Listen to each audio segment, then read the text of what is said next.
We are ready to practice the comma rules that we learned, and I'm going to be putting those on page 2 of my notebook. So let's go ahead and set up the table of contents pages. Going to have page 1 will be the practice for the comma rules, and page 2 will be where I put the actual comma rules. You can pause this video at any time to add what you need to and then just restart. Last time we did the rules, and hopefully you've had a chance to assemble your little flip book. That is going to get pasted on page 2, and you can put it anywhere you want to on page 2. That is entirely your decision. I'm going to put it right there.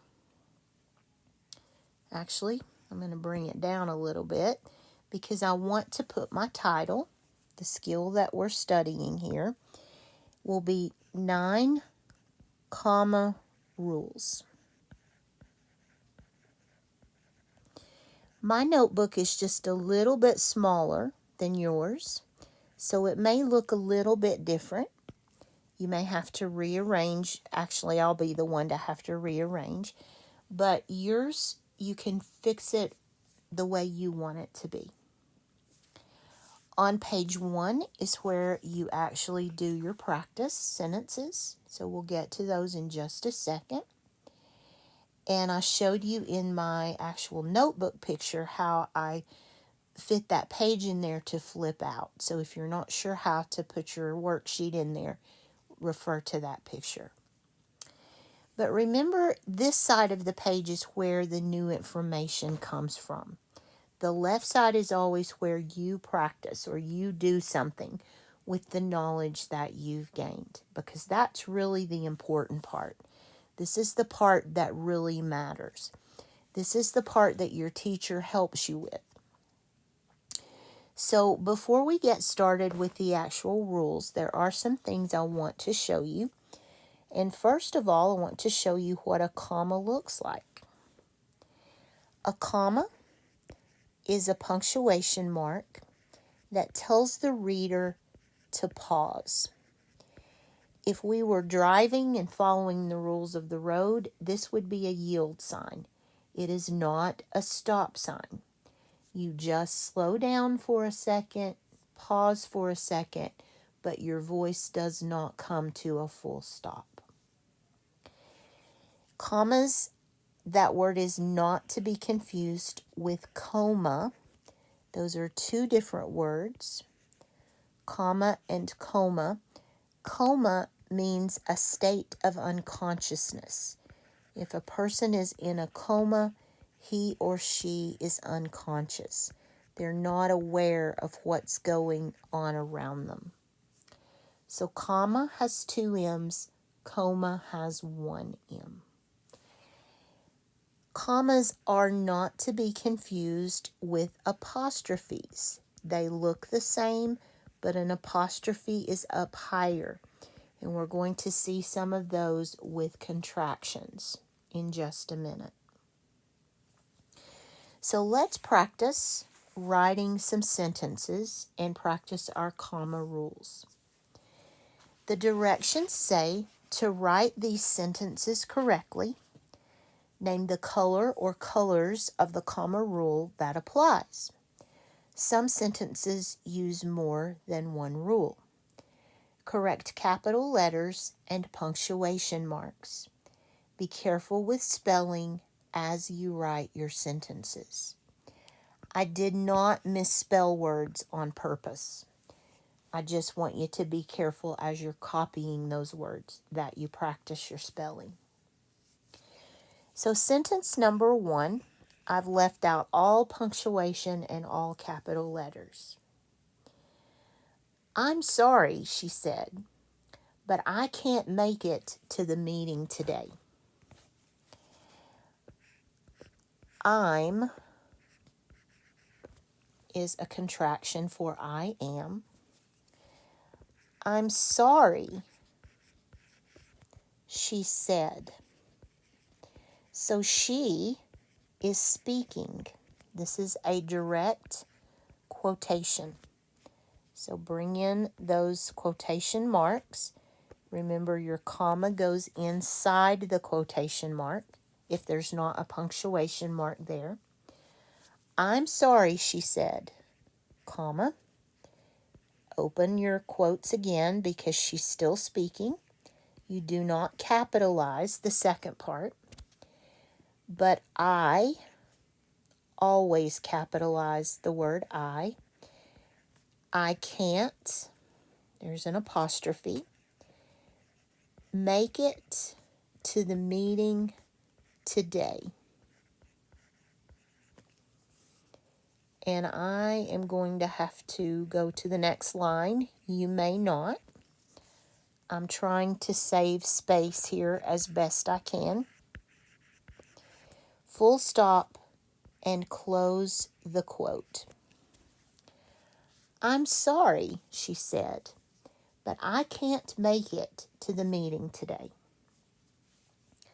So this particular rule in my flip book is the red one. It's about quotations. So let me get a red highlighter and I will drop that highlight in there just to show which rule I'm working with. It is the quotations rule.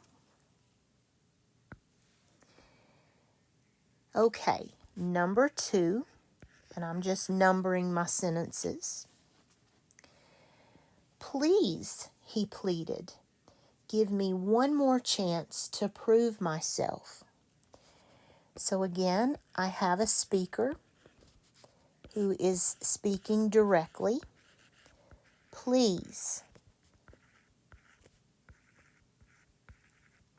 He pleaded.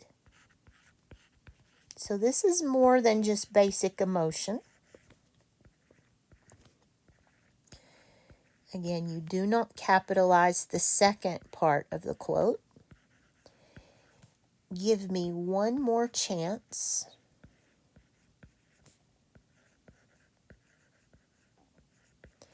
to prove myself. And again, I'm going to use an exclamation point here because to me this feels like more than just your basic emotion.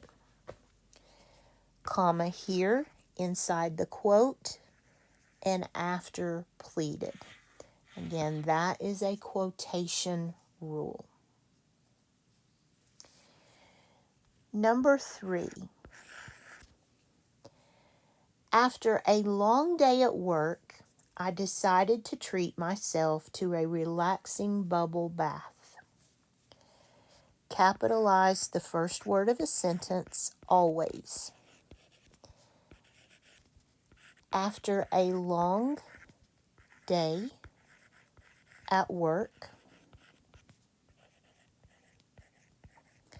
capitalize I when you're referring to yourself. I decided to treat myself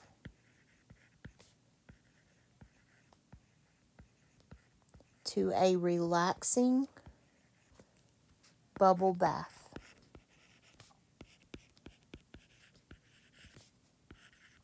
I used a sentence generator to make these sentences, and I like them. They're good sentences, but they sure are long sentences. Where does the comma go in this sentence?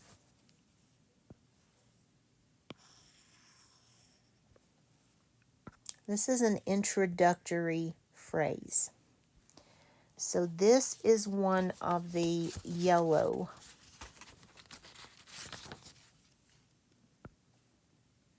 rules, or an example of the yellow rule. So I'm going to highlight that comma with yellow so that I can refer back to my list of rules if I need to.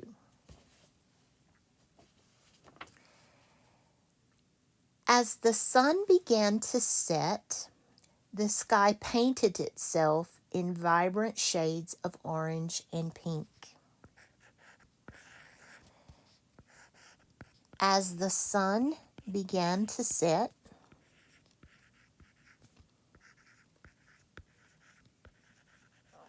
I really like this sentence. It's very creative. The sky painted itself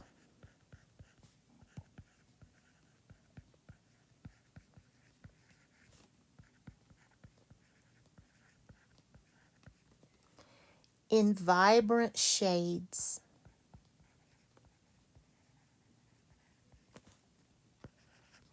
of orange and pink.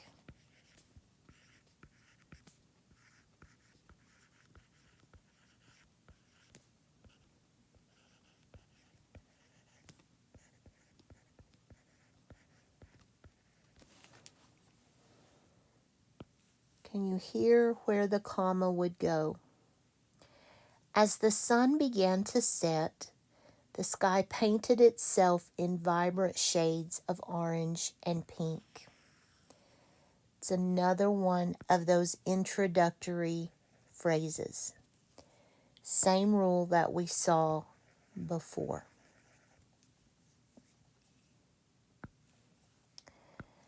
Number 5.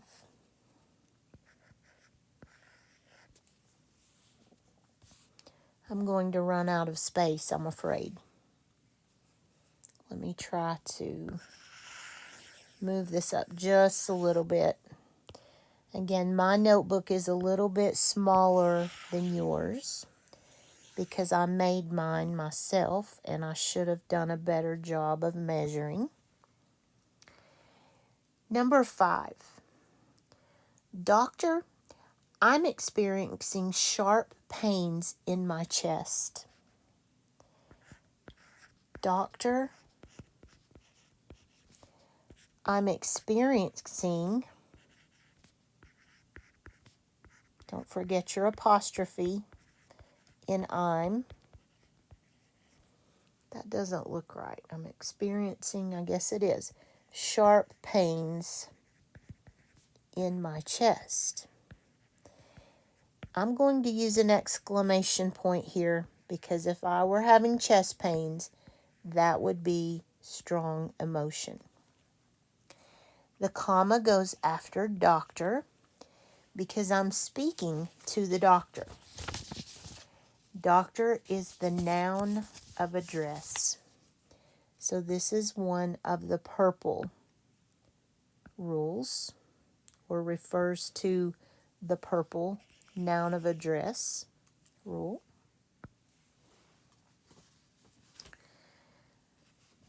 Number 6. For dinner,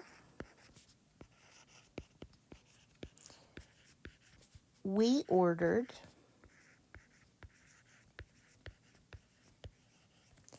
pizza, pasta, salad, and garlic bread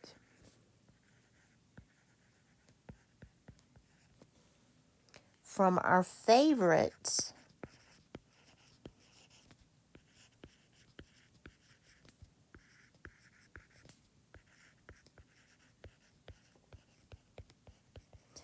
Italian, that needs to be capitalized, that is referring to Italy, restaurant.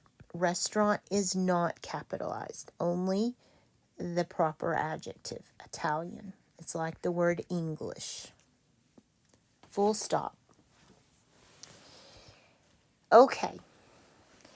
Pizza, pasta, salad, and garlic bread. You could also read this as, let me not use that color.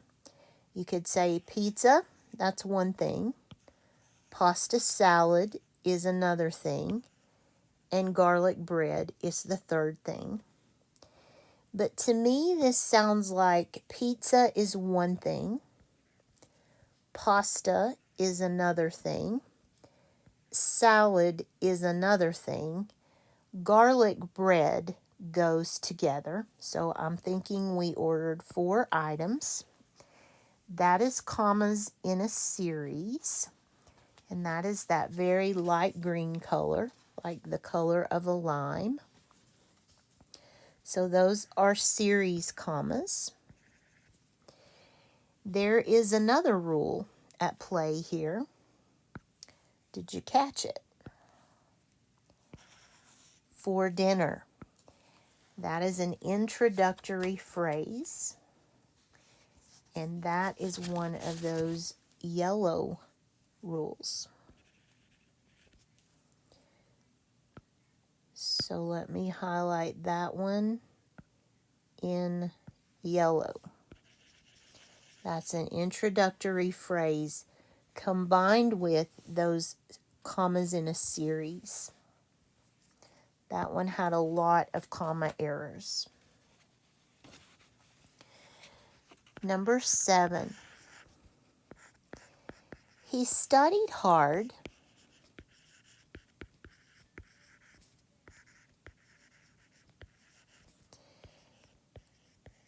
yet he didn't.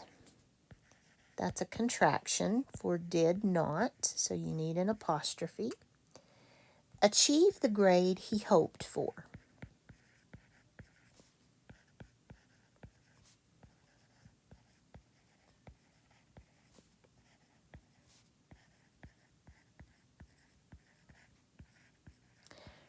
Remember boys fan. The Y stands for yet. This is a contraction right there. This is a compound sentence.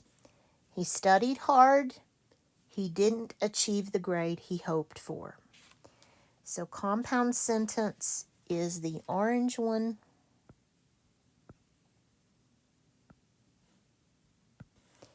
And that is this one right there. You're joining two sentences together with a conjunction. Number 8. His birthday falls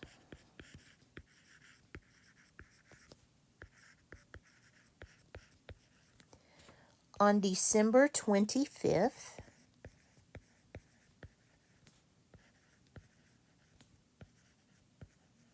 2024. And remember, if the date's in the middle of the sentence, we put a comma. And we are, that's a contraction. Organizing a surprise party for him.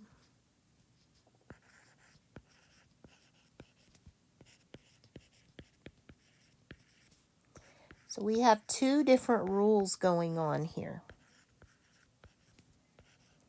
We have the date rule, which is the blue one, light blue. And we also have, remember boys fan, the and. So this date, actually that's part of the date, but really that one is a compound sentence. So I'm going to use the orange with that one. So we have two different things going on there as far as the rules go. Number 9. Honey, have you seen my keys anywhere? I am speaking to someone named Honey.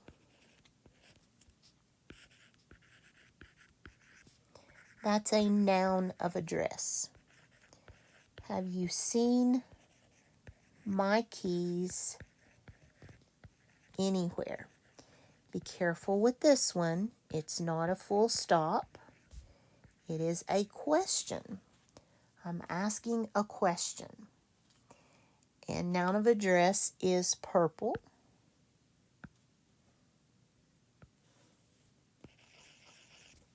Only one comma in that one, but be careful with the question mark. In her backpack,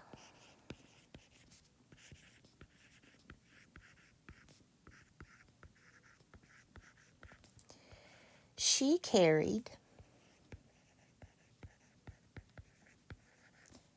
books, notebooks, pencils, and her favorite calculator.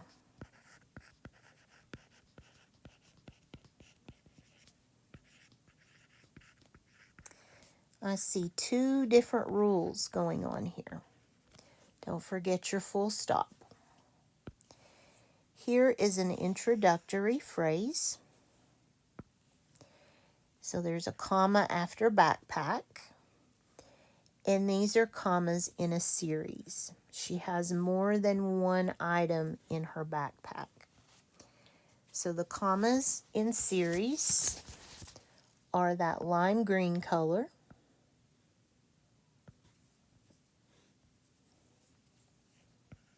One, two, three. The introductory phrase one is the lemon yellow color. We have a lot of those, don't we? All right, number 11. In the heart of the forest,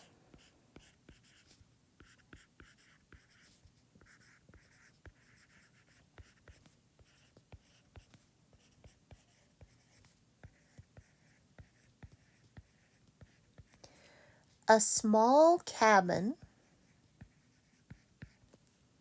nestled among the trees.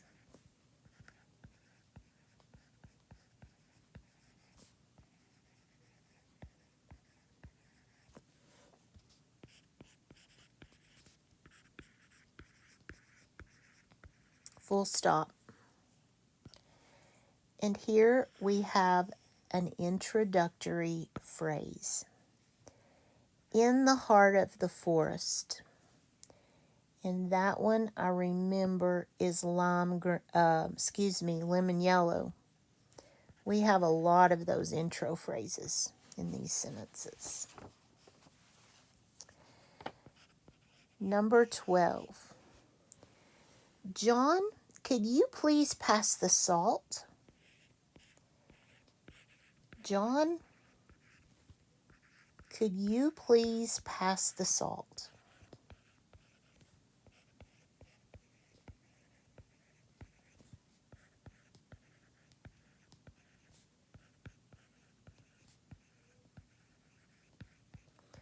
Question mark, not a full stop.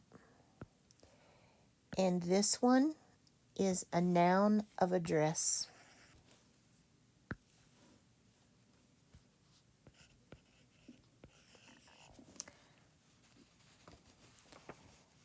Number 13. John is going to the concert and Mary is going too. John is going to the concert.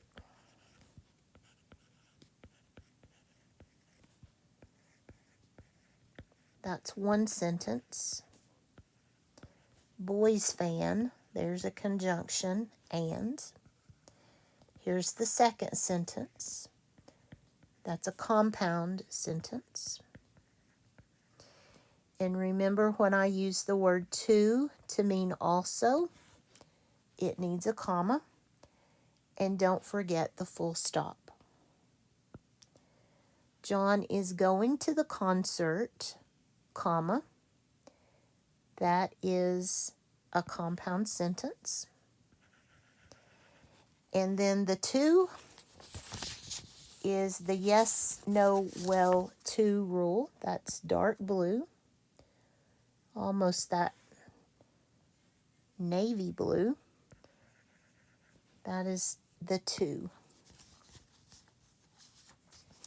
And I think I'm going to stop this video for just a second because it's getting rather long, and I'll be back for number 14.